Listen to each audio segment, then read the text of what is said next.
perhaps you were born for such a time as this. Hello, everyone, and welcome to Faith and Freedom. I'm Shemane Nugent, and I'm so glad that you're here. My first guest is a doctor who's never been afraid to speak his mind, especially against big pharma, and to dive deep into some healthy alternative remedies for you. And he's been leading a voice that is unstoppable, especially during COVID, asking those hard questions that we all should, but then going a step further and offering solutions that challenge the narrative. Dr. Bryan Ardis joins me now. Dr. Ardis, welcome. It is great to be here, Shemane, joining you once again on Faith and Freedom. I hope everybody's having an incredible day. Well, it's always good to have you. So I want to dive deep. I'm going to get into this because our time is limited and I could talk to you about all of these things forever. But if you have you heard of the term the elevator speech? I have heard of an elevator pitch. Okay. Yes. An elevator pitch, elevator pitch, yes. Give me the elevator pitch about nicotine and why it's good for you. And then follow-up question, I want to tell everybody how to actually use it. Very good. Yeah, I love this question. This is a very hot topic for a lot of people around the world. So let's just give the elevator pitch. Number one, nicotine is not addictive, as you've been told. Number two, nicotine is actually found in multiple vegetables you eat every week. You just weren't told and were not aware. Nicotine is a nutrient. Highest amounts found in a plant called tobacco. Tobacco happens to be a nightshade vegetable family member. And the other vegetables that have the highest amounts of nicotine you've all eaten, eggplants are the second highest containing nicotine nutrient on earth. The third is red tomatoes. Every sample of ketchup, green tomato, red tomatoes is loaded with nicotine. And white potatoes, mashed potatoes, French fries are all loaded with nicotine. The second thing I want everybody to know is Dr. Ardis and Shemane Nugent did not create the tobacco plant. We did not create nicotine. Nope. We did not create vegetables. God did.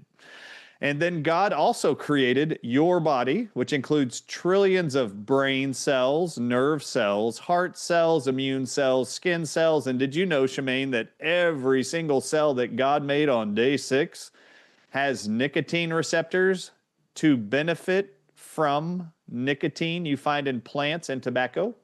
So number one, nicotine is not as addictive, nor is it addictive. It's actually been confirmed in multiple studies over the last several decades. You just weren't told that. And you're all eating vegetables that have nicotine. What is nicotine known to benefit the human body as God designed it to benefit from nicotine? If you're not going to use tobacco products or nicotine products, you need to eat the vegetables called nightshades that have the most nicotine in them.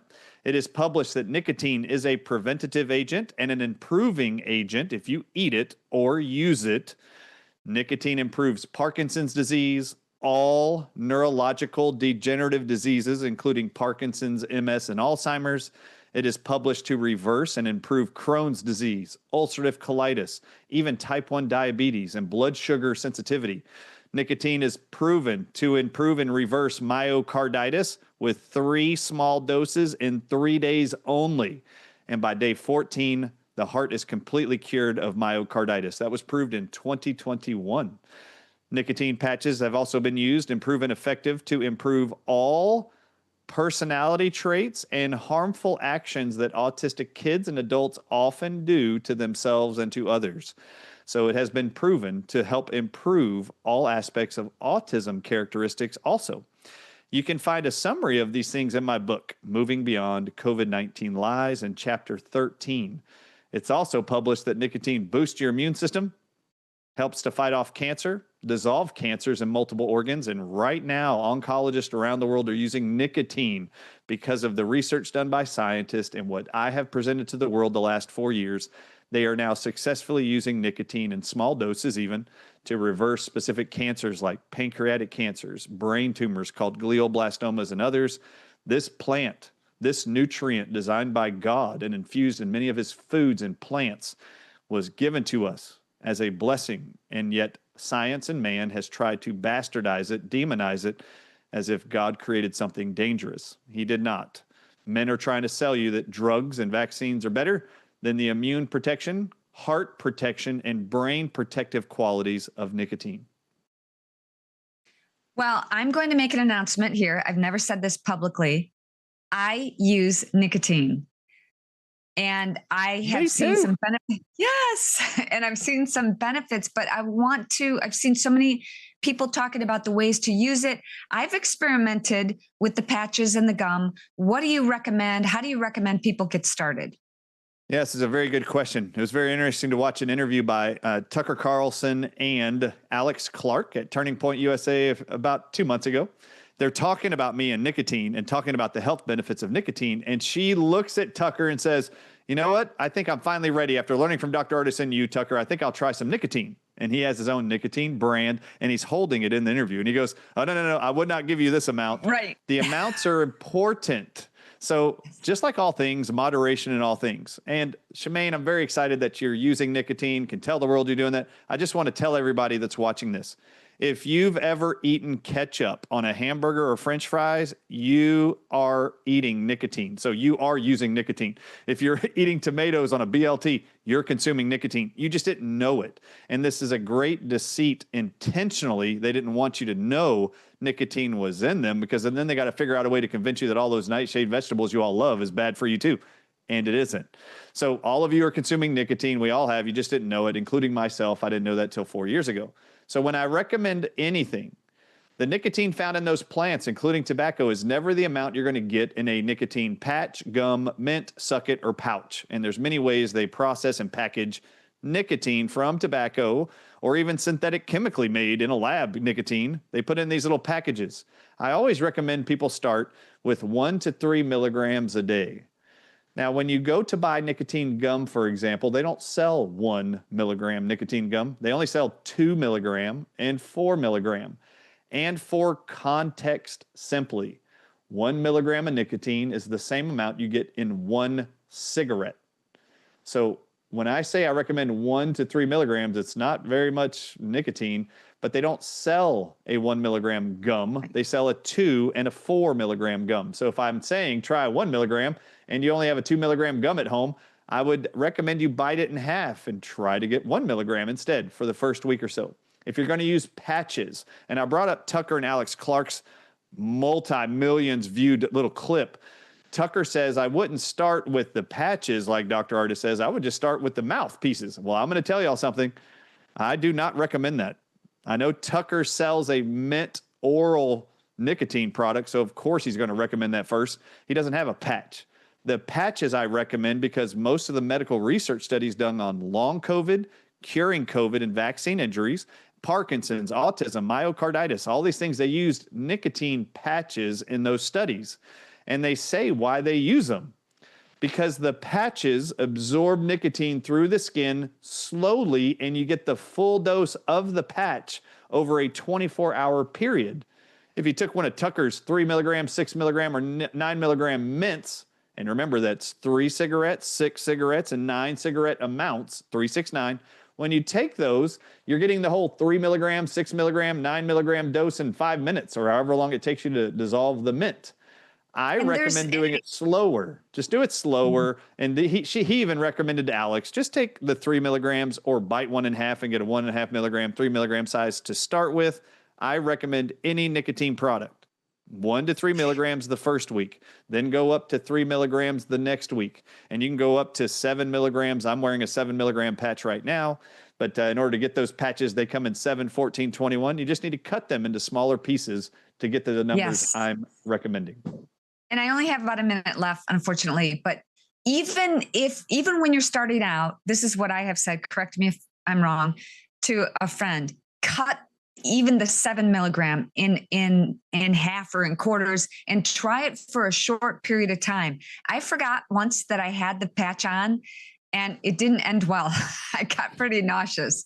So I think that's important. I love what you said to start slow. And I think that's super important for people if they're just starting out. But I only have 30 seconds. Do you wear yours all day? Yes, these are 24-hour patches. So every morning after I shower, I take it off and put on a new one every day. So for 3 years, I wore a 3.5 milligram nicotine patch. For 6 months, the last 6 months, I wore a 5 milligram patch size. And today was the first day I just decided to wear a 7 milligram patch, and I felt fine. Nicotine is going to help you detox a lot of poison. So just remember, take it slowly when you're detoxing anything from your body. Nicotine releases viruses, releases poisons from the body, including glyphosate, out of your cells. So when you're detoxing, I always recommend slower is better. Yes. Dr. Ardis, thank you so much for joining me. Before we go, I want to talk to you about these products that I take also every day, the BioDefense and also Doc's Viral Defense. You can get that at drbryanardis.com. Is that right? You go to thedrardisshow.com, and BioDefense has been a game changer. If anybody out there has any skin conditions, psoriasis, rashes, hives, eczema, if you take BioDefense, you're going to see that clear up. If you have candida, if you have bacterial infections, UTIs, BioDefense will clear it up. We recommend you put a full dropper into a empty vegetable capsule, swallow it. And as you're seeing on the screen right now, I talk about a lot of health conditions and what my recommendations from medical research studies where they find nature outperforms prescription drugs over and over and over. And if you want a discount, use the promo code MOLD. Dr. Bryan Ardis, thanks so much for joining me. Good to see you as always. You are a godsend, Shemane. Keep the faith. I will. Don't go away. We'll be right back. Relish the opportunity to be an outsider because it's the outsiders who change the world. Perhaps you were born for such a time as this. There is a fellow patriot who needs your help. Mike Lindell is excited to announce that MyPillow is having the biggest sale ever, but his mission is simple, just to provide you with the best night's sleep. But he was the first of cancel culture, and I feel obligated to support people like him.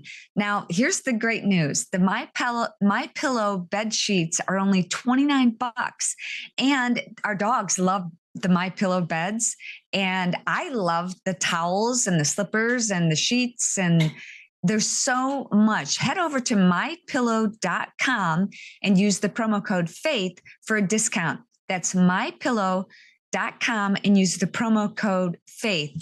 We've got to support Mike Lindell and patriots who are stepping out and standing up for God, family, and country. And I want to tell you about another product that I use. We all have two ages, our actual age, and then our body's internal biological age. And what I didn't know is that I've likely lowered my biological age without even knowing it, which is cool. So here's the thing. Most Americans eat too much processed food and not enough fruits and veggies. And that means a lot of us are 10 and sometimes even 20 years older than our real age. It's a ticking time bomb. But a major university study says there's a way to diffuse that bomb by drinking Field of Greens. That's all you have to do. Take 1 scoop of Field of Greens, put it in your juice or your water, and you've got specific benefits for heart, lungs, and even healthy weight. And if you're looking to feel better and have more energy, Field of Greens is where I personally would recommend that you start. It's actually works. And you can get a 20% discount with the code FREEDOM, fieldofgreens.com, and the promo code is FREEDOM. My next guest is known as America's #1 mom coach, helping mothers ditch the stress, build healthy routines, and step into joy. She's the founder of Mom Mastery University, a faith-centered platform equipping moms to take back their lives and their homes. Hannah Keeley, thank you so much for being here. I am so excited to hang out with you, Shemane. I love hanging out with you, girl. So the family unit is under attack. What do you see as the biggest? 100%. What's the biggest threat, and how can we combat it? You know what? The biggest threat is actually not what's coming at it, but what's already in it.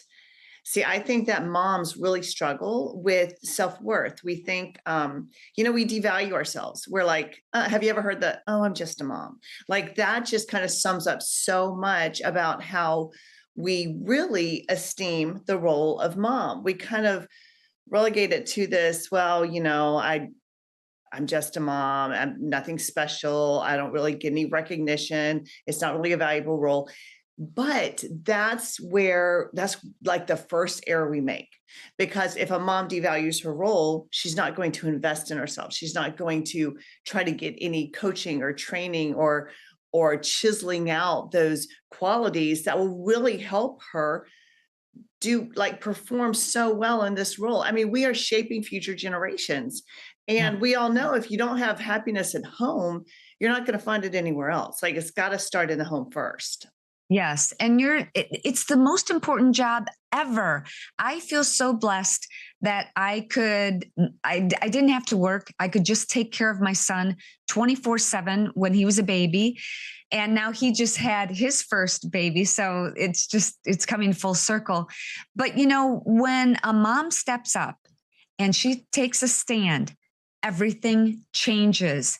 And, many moms feel like overwhelmed, and I get it. I mean, it is an overwhelming job. You've got 7 kids. How did your faith play a role during the time when your kids were young?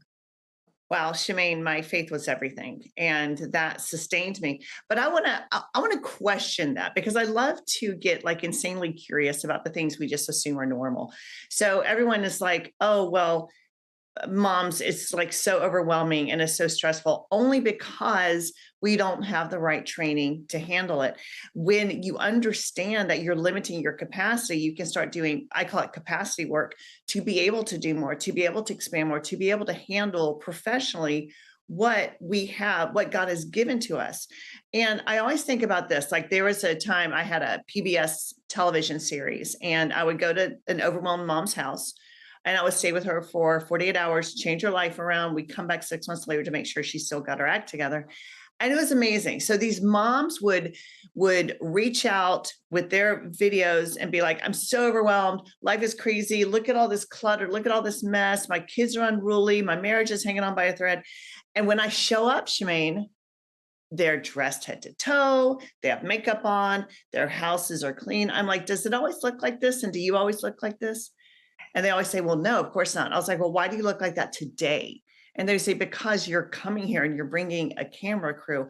So there was something there that enabled her to rise to the occasion. So my question is, how do we work with our mindset to realize how important every day is? What if we could rise to the occasion every single day and understand we can actually do way more than we think we can do? We limit ourselves. I'm sure you've heard that about, going to work out at a gym. Like we always stop like 2/3 of the way when we have so much left in us. We can always do more reps. We can always do another mile.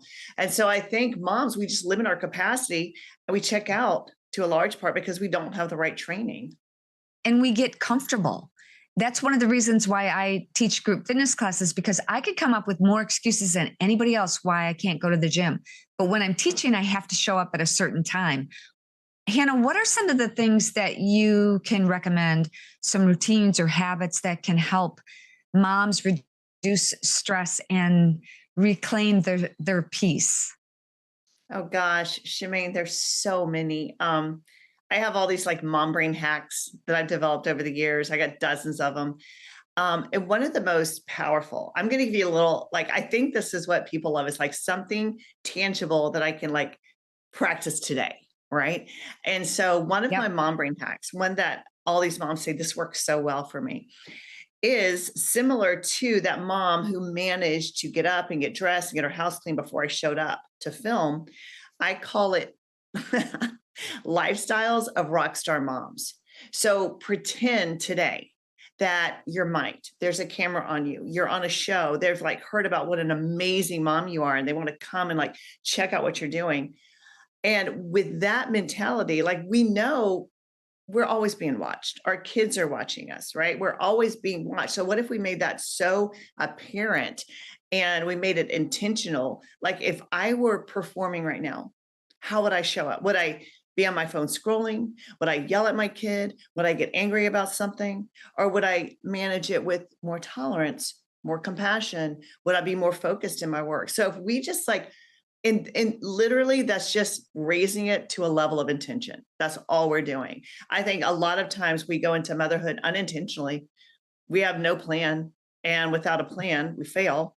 And so if we can like create a plan and hold it with intention and raise up how we esteem our role as a mom, you will find an incredible shift because you already have what it takes. You just don't know how to bring it out. That's right. And you're so right when you said that moms just aren't trained. They don't teach us how to do these things, how to be a mom in school. They teach us about, algebra and geometry and things that we probably won't ever use. But being a parent, being a mom is the most important job in the world. I feel blessed that I've been able to experience that. It's not always easy. No, there are times when I remember just going, I just want to read a book. I want to have like 10 minutes to myself. But Yes. it does. It's so true, Hannah. You know this. It passes so quickly. My son's now 35. So those days are so precious to me and so important. What do you think? What would you recommend to moms that, I ended the show with Esther 4:14. Perhaps you were born for such a time as this. How can you encourage moms to get that into their heads that they are so needed right now? God needs them to model that faithful servant behavior. Yeah, absolutely. I would look at it like this, Shemane.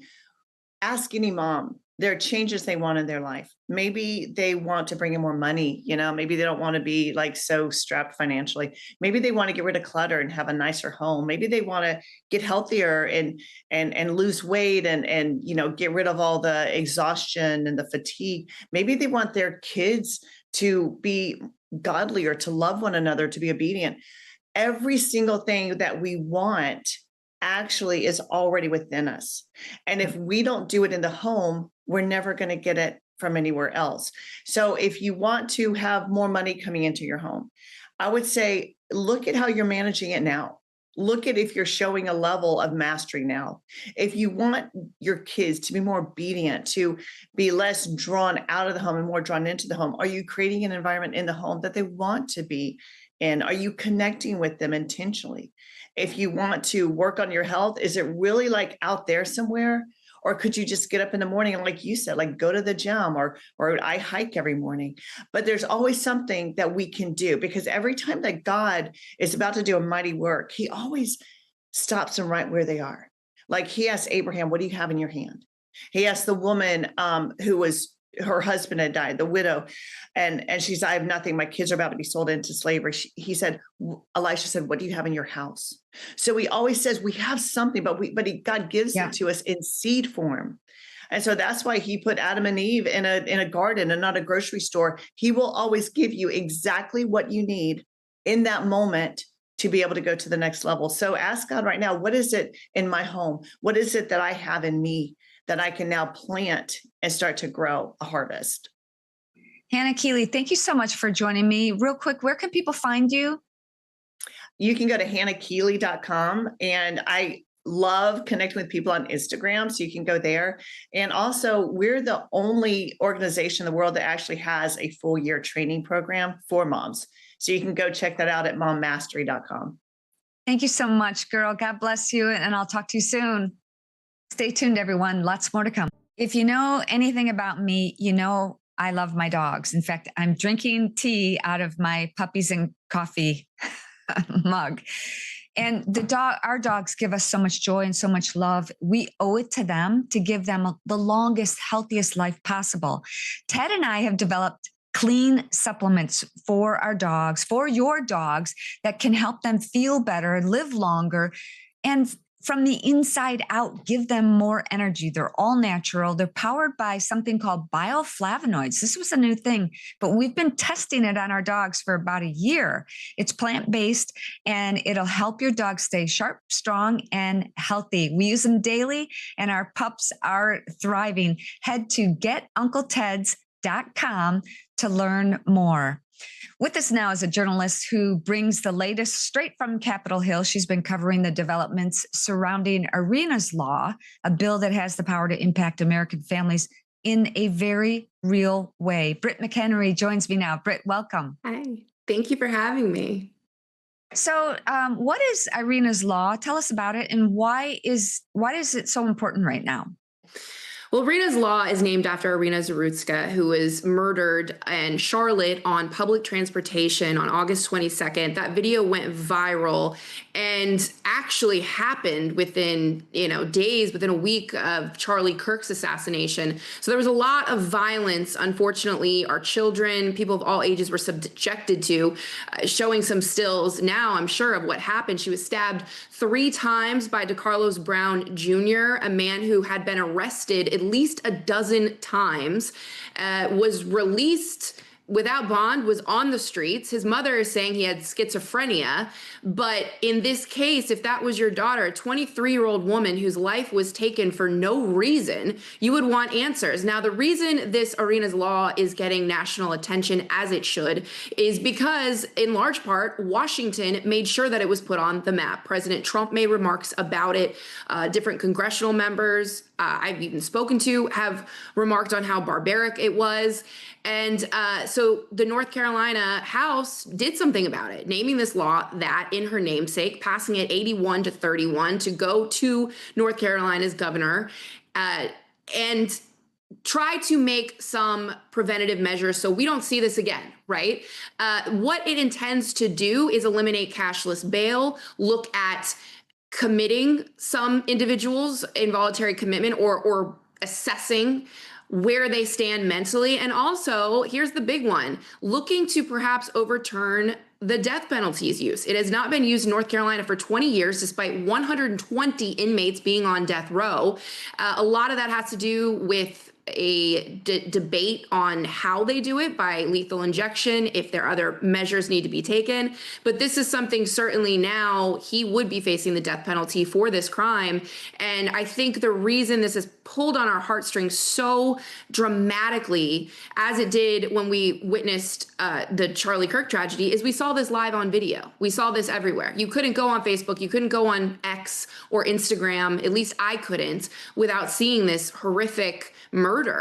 And now North Carolina is legally trying to do something about it to prevent these kind of cases, reduce them, or at least have a better handling of what to do next. You know where we need to start, though? I mean, this is a great start, but we need to follow through with the judges that are letting this recidivistic, my husband will say scum, get out over and over and over. And if we don't stop that, I mean, how much more of this can we be looking at? And do you think there will be any support for going after judges who can continue to let these paroled felons out time and time again when they should stay in there, or, as you say, get the death penalty?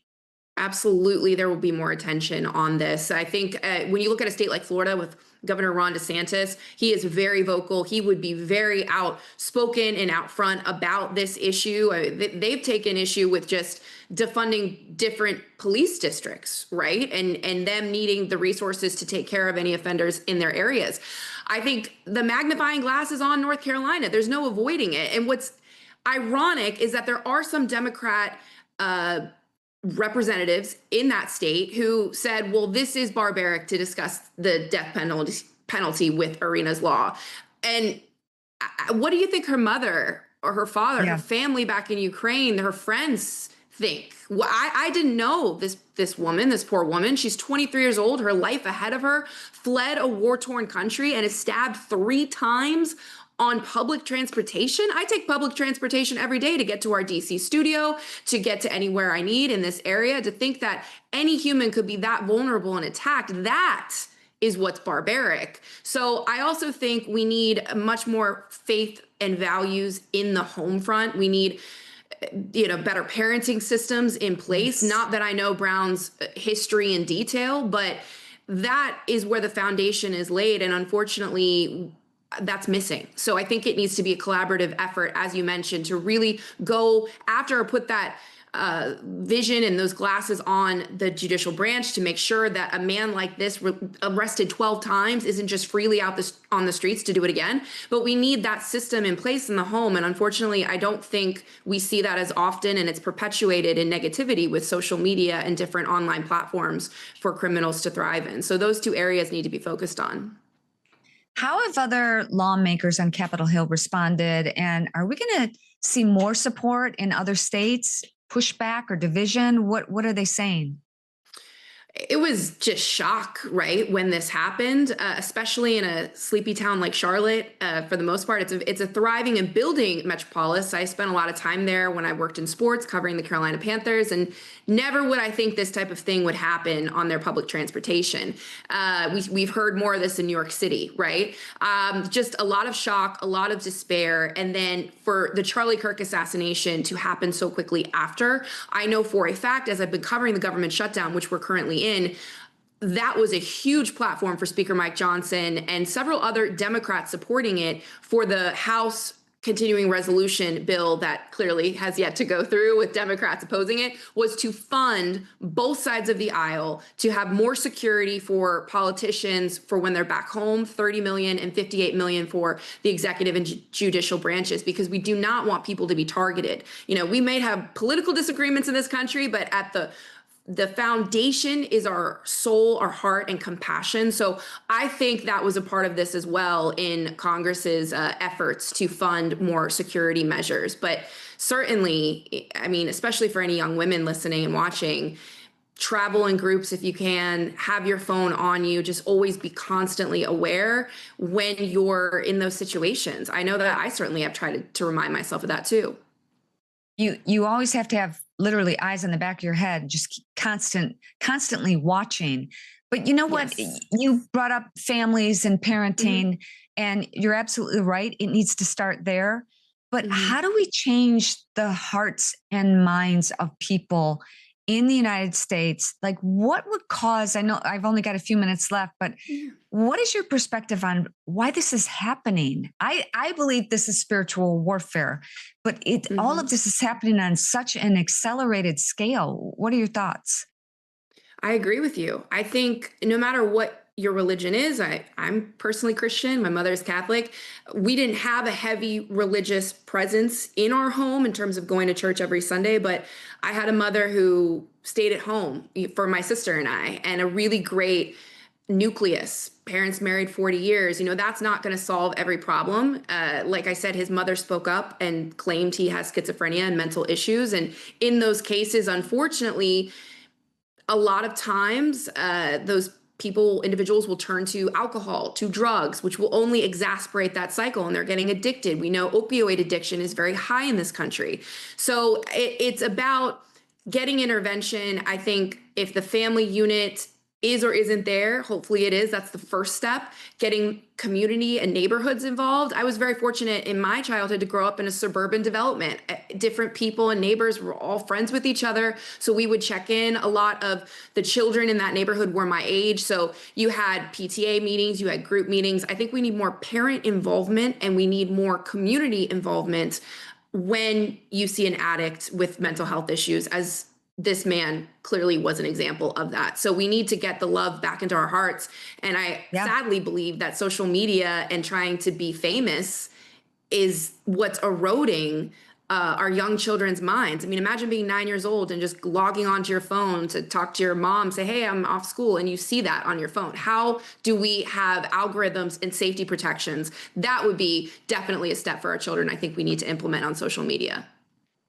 And I've got about a minute left. Yeah. This is probably going to require a lot more digging. But when I was growing up in the 70s, 60s and 70s, there were mental health institutions. That One Flew Over the Cuckoo's Nest movie. And we've done away with that. So where does it go from here? Your best answer in 30 seconds. I think everybody is affected by addiction in their extended families. I know I've had two people who I love, one of whom did have to go to rehab, and that was delayed. So I think, again, it's that person has to want it for themselves, and you have to say, hey, we will be there every step of the way for you, and keep that sense of connection there. So I think we need to educate in films and books, have more reading and materials on that, and also just say, hey, I've got you if you don't think you have yourself. And hopefully this woman's family can have some hope in the restitution that North Carolina legally is trying to implement with this law. Britt, thank you so much for being here. Where can people find you and follow you? On X, at Britt McHenry, same on Instagram. And hopefully I can come back on with you, because this was such a pleasure to debrief and discuss. I would love that. So consider it done. We'll do that again soon. Perfect. Awesome. Thank you. Thank you. Don't go away, everybody. We've got lots more to come. Relish the opportunity to be an outsider because it's the outsiders who change the world. Perhaps you were born for such a time as this. Relish the opportunity to be an outsider because it's the outsiders who change the world. Perhaps you were born for such a time as this. My next guest is a health advocate and teacher who believes that true healing happens when we address the root causes, not just the symptoms of what's going on. And she's helping people take back their health and their lives through nutrition, mindset, and spiritual alignment. Sarah Brandow, welcome to Faith and Freedom. Hi, thank you so much for having me. I'm so glad that you're here. You and I connected a few days ago, and you just are such a light and such a joy to connect with and have a conversation with. So I've got a few questions for you. When we were talking before, we discussed food as medicine. How does nutrition play a role in healing the body?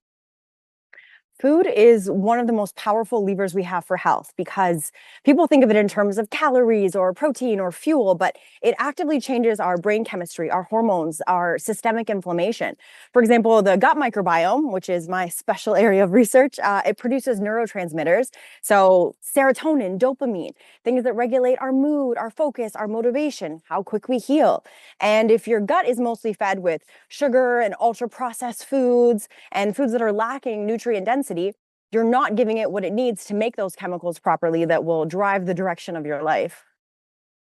And one of the things that we also talked about was breast plant illness. And last year, I had, this is probably too much information for some people. And Rodney, maybe we can link to my YouTube series, but I had my implants taken out without general anesthetic. And I wanted to share what happened and some of the things I wish I would have known before I've gone into that. So glad that I did it. But we see today people taking dozens of supplements every day, trying to work out all the time, eat kale or whatever it is, but they've got breast implants in. Why should those women be concerned, and what should they be watching for? So what we're learning more and more, started off anecdotal and now is actually being accepted in the scientific literature, is that implants can contribute to systemic inflammation, especially in women who already have some challenges like slow detoxification, poor gut health. It creates a perfect storm when you already have some sort of underlying issue with your general health and wellness. And some women notice profound improvements immediately after explant surgery, even though they were told that couldn't possibly be the cause, especially when they also support their body, as you know, nutritionally. They support the detox pathways and gut repair. So there is a connection that is now being discovered between implants and autoimmunity that I'm very glad is being acknowledged, because women for a long time were told that it's all in their head and that there can't be any sort of connection. But we really see that breast implants and any sort of foreign object placed in the body can act as a chronic immune trigger in some women. So I totally agree. And I think that getting my implants out was one of the best things I've ever done. And I'm so glad that I did it. I'm shocked kind of at people who they're afraid, and I get it, of the surgery and especially going under, but the benefits definitely outweigh that for me anyway. So I want to switch a little bit to one of the things that you specialize in is how our thoughts and patterns lead us into self-sabotage. How do you explain that? Yeah, so I've been working as a nutritionist. I finished my master's of science almost 12 years ago now. And I realized I could make someone the perfect plan and we could follow the evidence and they should be getting better. But for some reason, sometimes there's a gap between what they want to do and what they actually follow through with. And we often blame it on willpower as the reason people don't do the hard thing. They don't take out the implants they know are making them sick, or they can't stick with the health changes. But neuroscience teaches us that about 95% of behavior is driven by the subconscious. And that's why I started really diving deep, because in order to really help people, you can't just give them a plan for them to follow. You have to understand, why is there a gap between them learning this and actually doing it? So if someone has a deep program belief like, I will not be lovable if I don't look a certain way, then even though consciously they know something's bad for them, subconsciously they're going to act in ways that enforce that belief. It's going to override their conscious desire to change. The subconscious is wired for what's familiar and what it thinks will keep us safe in the world we live in, not necessarily what's best for us as individuals. And so self-sabotage is people staying in, patterns, relationships, habits, using toxic products that feel safe because they're providing safety in the herd on a superficial level, but on a deep soul and physical level, they're actually destructive. So how do we replace those patterns, those bad habits with something that's healthier and will be better for us in the end? I love talking about this because the good news is the subconscious, just as easy as it can be programmed, it can be reprogrammed. So we're either being mind controlled or we get to control our minds. And one of the ways we can control our subconscious is through repetition and environment design. So for example, if when you scroll Instagram all the time, maybe you don't even know, but I'm going to tell you, probably if you're looking at people who look a certain way and that's something that you're dealing with, you're going to be priming your subconscious mind for comparison. You're going to be putting people on a pedestal who look a certain way. But if you instead eliminate that and you create an environment design where you follow people who are spreading a good message of self-love and where also you trick your subconscious through repetition and action. People talk a lot about affirmations and mantras, and they'll say, oh, just repeat something to yourself over and over again. Unfortunately, it's not that easy. The subconscious is a little smarter than that. You can't, say, oh, I love myself, and then look in the mirror and pick apart everything you don't like. But if you say, I love myself, I accept myself for who I am, my body's amazing and it takes care of me while you're going to the gym, making healthy food, genuinely looking at yourself in the mirror and loving what you see and saying kind things to yourself, even though it's a process. This is as important as nutrition and exercise for transformation. It's your subconscious. So the way it really works to change this and to break these neurofeedback loops through action plus repetition. So you have the affirmation, the mantra, the thing you want to believe. It could be financial. It could be about how you look. It could be anything, but you have to pair it with an action that is aligned. So your subconscious mind goes, oh, okay, this is what we're saying and thinking and feeling, and this is what we're doing. Now it lines up. Now I believe that about myself and about the world. And subconsciously, through repetition, you will start to make choices and they become easier for you that are aligned with the truth that you're programming yourself to believe. But you have to cut out the external sources of things that you know are not good for you, the media, the people, the Instagram, whatever it is, where you're seeing something and you're being convinced that this is normal and because it's popular or healthy or it's put on a pedestal in society, but it's bad for you. So you break the programming.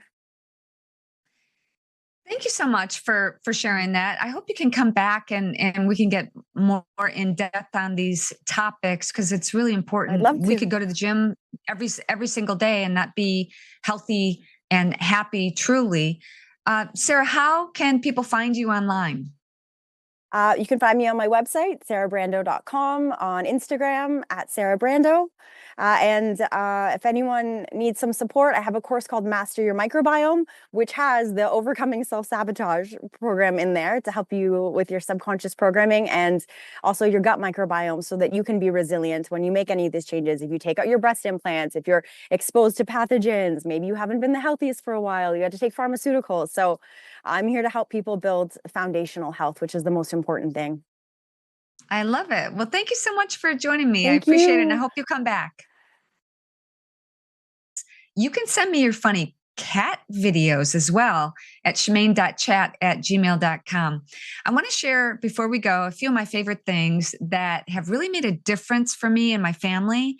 And they're not just products. I actually use them and I trust them and I love them. I told you about biodefense. Dr. Bryan Ardis and also his doc's viral defense. And if you go to his website, make sure you use the promo code MOLD.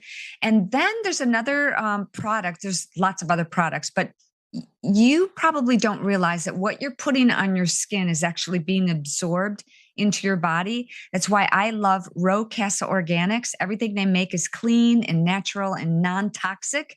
I use everything from their face serum and muscle balm and their sleep support. They've got magnesium cream that I put on my feet every night. And I swear that's why I get a good night's sleep. That and My Pillow. Just go to rocasaorganics.com/Shemane and use the promo code FAITH for a special discount. And if you haven't already read my books, check out Abundantly Well and Killer House. That's where I share my personal story about how I got sick from toxic mold and healed myself with alternative remedies that work on frequency and infrared saunas and vitamin IVs and everything. I lay it all out in that book, and changing my diet as well, and also with faith. And Abundantly Well is the next book that you need. Once you're feeling better, how do you get to the next level? How do you get back in shape? Because there are a lot of people who, we've given ourselves as moms, especially, to our kids and helping others. And one day you wake up and go, wow, what about me? Where do I start? You start with Abundantly Well. Check them out, both available on Amazon. Thanks so much for joining me. Remember, Esther 4:14, you were born for such a time as this. God bless. Relish the opportunity to be an outsider, because it's the outsiders who change the world. Perhaps you were born for such a time as this.